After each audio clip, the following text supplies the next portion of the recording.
গাড়ি এত আস্তে কেন চালান? আমরা তো 110 এরকম চালাই ভাই, আপনি চালাতে জানেন না ভাই?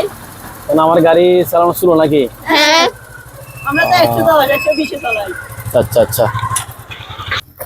আসসালামু আলাইকুম প্রিয় ভিউয়ার্স, আশা করি আপনারা দেখতে পাচ্ছেন ছোট ভাইয়েরা এরকম বলে চলে গেছে। বিশেষ করে কথাটা বিশেষ করে ট্রেন্ডিং হচ্ছে, কথাটা এক কথা ট্রেন্ডিং এর মধ্যে এই কথাটা বিশেষ করে আমাকে বলে এই কথাটা, আর বিশেষ করে অনেক ভাইদেরকে বলে যত স্পিড কম তত বিপদ কম। এটাই মাথা রাখতে হবে সবসময়। আপনি এখানে বাংলাদেশের মধ্যে 110 120 গাড়ি চালাবেন কোথায়? হাইওয়ে রাস্তা চালানো তো অনেক কষ্ট হয়ে যায় গাড়ি যদি সিসি কম থাকে।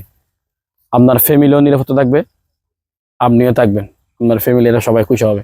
বিশেষ করে গাড়ি তোলার সময় বিসমিল্লাহ বলে আল্লাহু আকবার আল্লাহু আকবার আল্লাহু আকবার, সুবহানাল্লাযী সাখখারা লানা হাযা ওয়া মা কুন্না লাহু মুকরিনিন ওয়া ইন্না ইলা রাব্বিনা লামুনকালিবুন। সূরাতুল যুখরুফের দুইটা আয়াত, এটা তেলাওয়াত করুন। আর আয়াতুল কুরসি আর দুরূদ শরীফ, যা আপনার দরকার, যেগুলো মুখস্থ আছে এগুলো পড়বেন।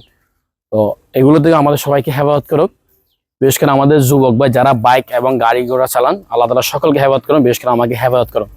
সকল বাইকার এবং রাইডার্স যারা বিভিন্ন জায়গায় ভ্রমণ যান, গাড়ি চালান, আল্লাহ তাআলা সবাইকে গাড়ি ঘোড়া অ্যাক্সিডেন্ট থেকে হেফাজত করুন। এটাই বলে আমি শেষ করতেছি। ভিডিও শেয়ার করে দেবেন। আল্লাহ হাফেজ।